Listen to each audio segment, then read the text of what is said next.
Maths कट्टा या YouTube चॅनलवर आपणा सर्वांचे हार्दिक स्वागत. सेतू अभ्यासक्रम इयत्ता 9वी गणित भाग 1 आणि 2.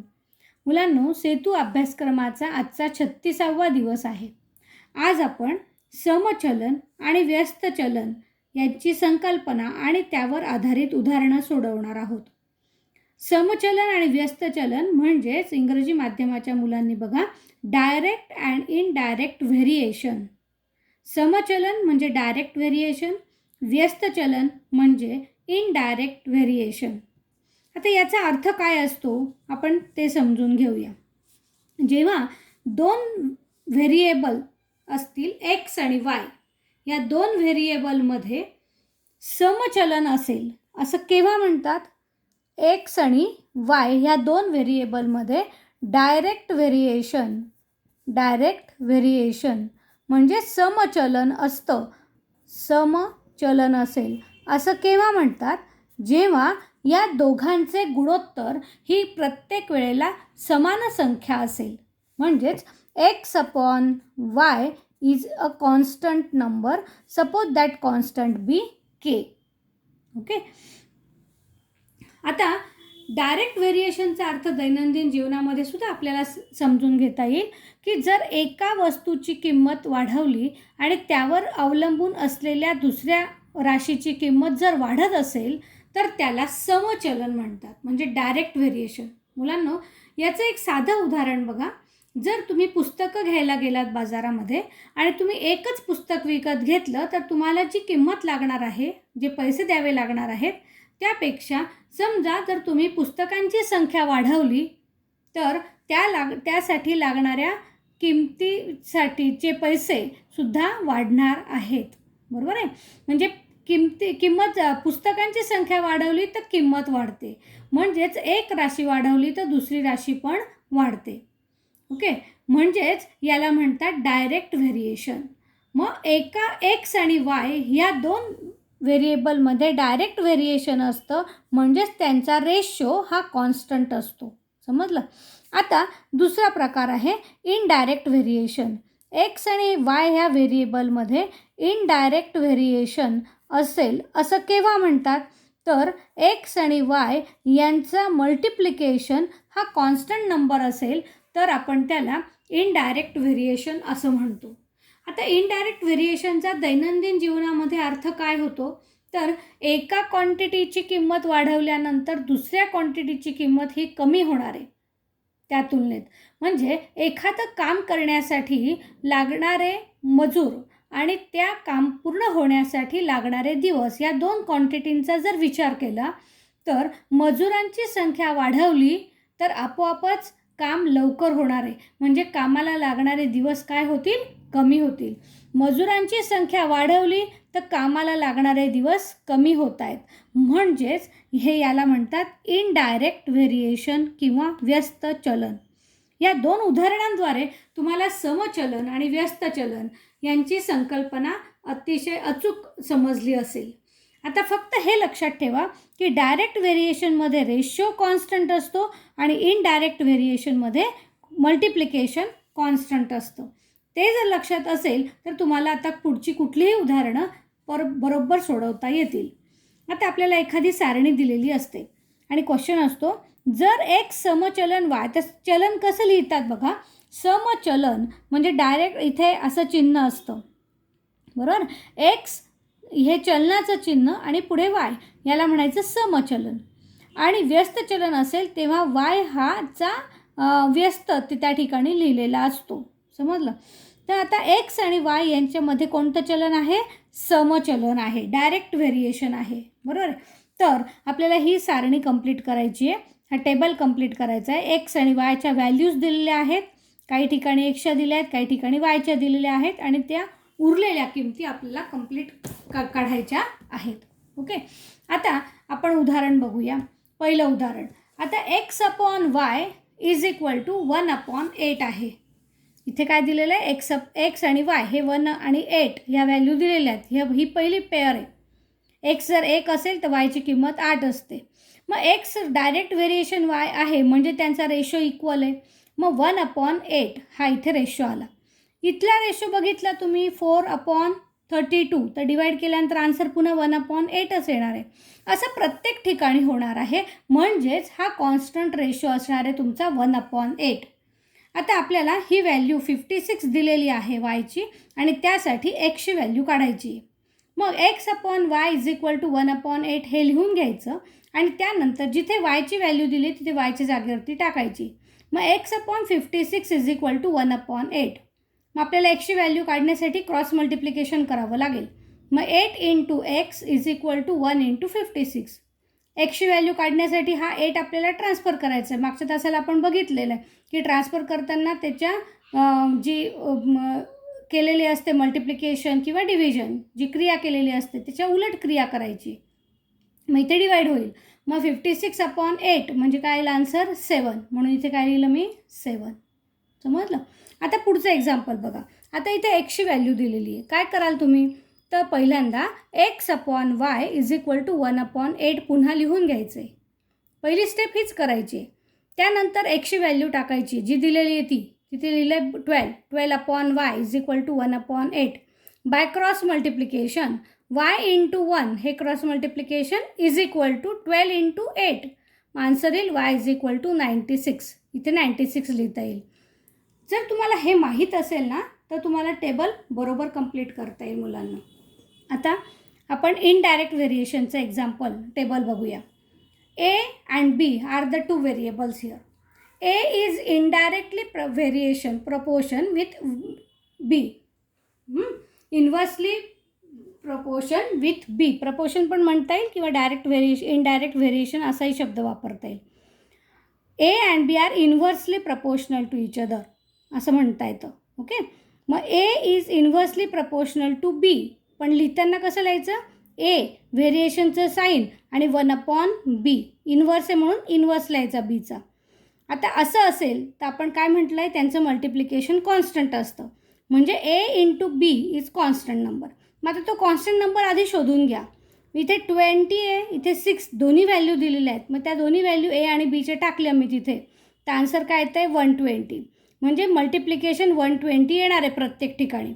बघा 12 आणि 10 यांचं मल्टिप्लिकेशन पण 120 येतं.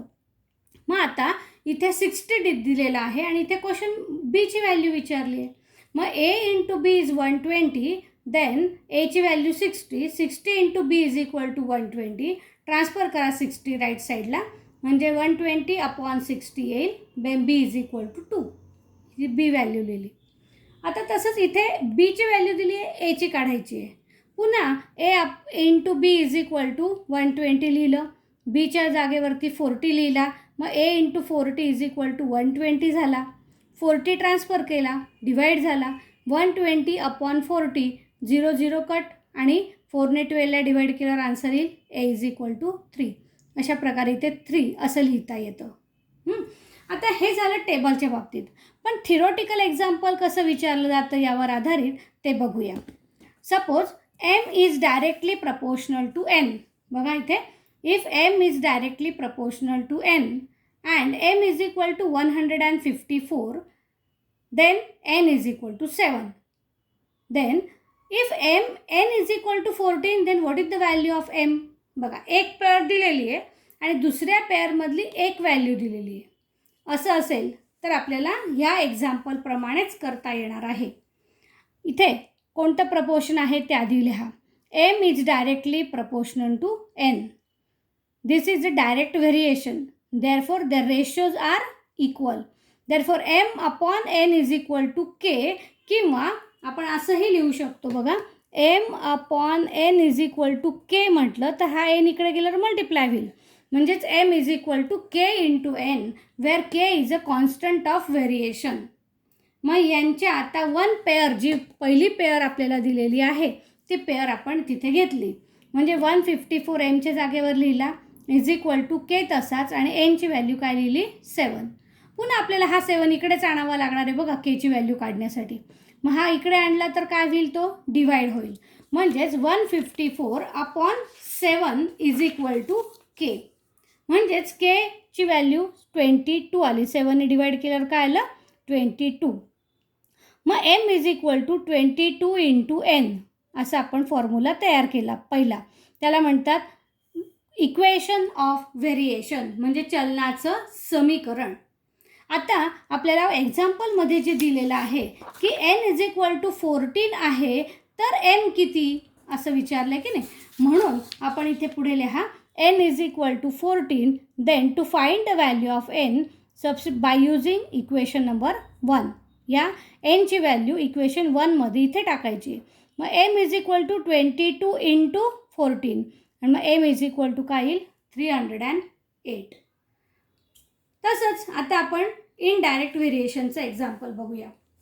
If a is indirectly variation with b, means a is indirectly proportional to 1/b, a is equal to 40, then b is equal to 3. Then what is the value of b when a is equal to 15? a is inversely proportional to b असं लिहा. आता inversely प्रपोर्शनचा sine आपल्याला equal to मध्ये convert करायचं असेल तर आपण काय करणार आहे, इक्वल टू के टाइम्स, इथे राईट साईडला के ने मल्टिप्लाय करायचं आणि हे तसंच लिहायचं. बघा हां, आता इथे मगाच्या एक्झाम्पलमध्ये होतं एम आणि n, m is directly proportional to n. आता हे जर मला साईन इक्वल टूमध्ये करायचं असेल तर मी काय लिहिल, एम तसाच लिहायचा, इकडे के लिहायचा आणि एन लिहायचा. के इंटू एन डायरेक्ट फॉर्म्युला तयार होतो. मग आता इथे पण तुम्ही तसंच करायचं आहे, व्हेरिएशनचं साईन इक्वल टूमध्ये कन्वर्ट करायचं आहे, म्हणजे राईट साईडला के ने मल्टिप्लाय करून ते तयार होतं. मग के इंटू 1/b. किंवा तुम्ही असंही म्हणू शकता की जर इन्व्हर्सली प्रपोर्शनल असेल तर ए आणि बी यांचं मल्टिप्लिकेशन एक कॉन्स्टंट नंबर असतो. मग A into B is equal to K. बघा हेच आलं की नाही स्टेप, कोणतीही स्टेप तुम्ही लिहू शकता. मात्र जेव्हा इथे के लिहित आहे तेव्हा इथे असं लिहा, के हा चलनाचा स्थिरांक आहे, म्हणजेच K is a constant of variation. आता ए आणि बी या दोघांची ही जी पहिली पेअर आहे ती तुम्हाला जी दिलेली आहे ती इथे टाकायची.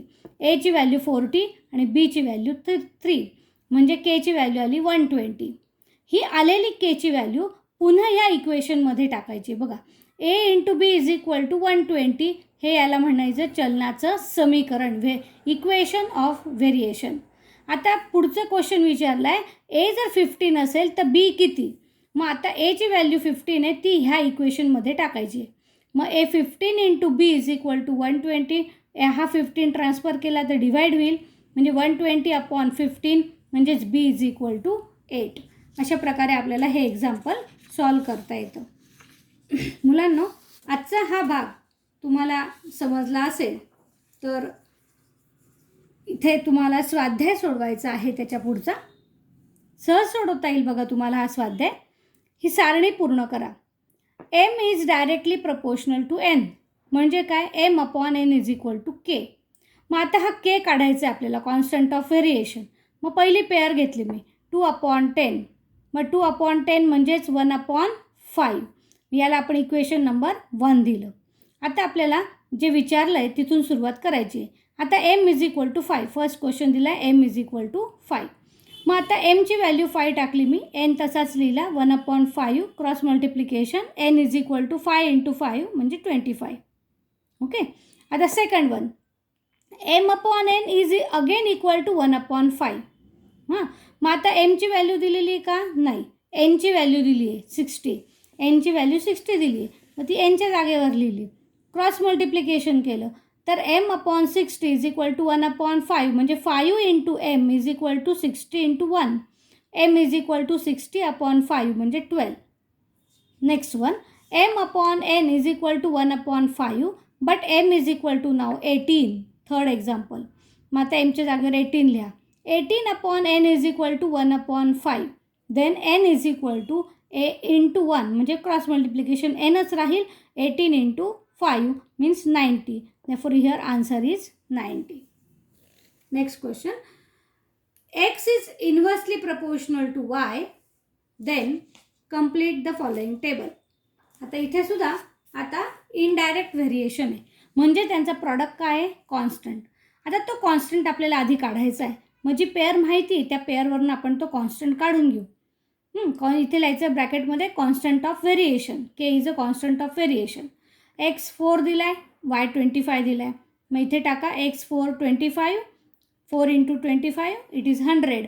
त्याला आपण इक्वेशन नंबर 1 देऊया. याला काय म्हणतात? Equation of variation. आता त्याचा वापर करून आता हे 3 एक्झाम्पल्स आपल्याला सॉल्व करायचे आहेत. पहिल्या एक्झाम्पलमध्ये x इज इक्वल टू हा जो 5 आहे तो घ्यायचा आहे.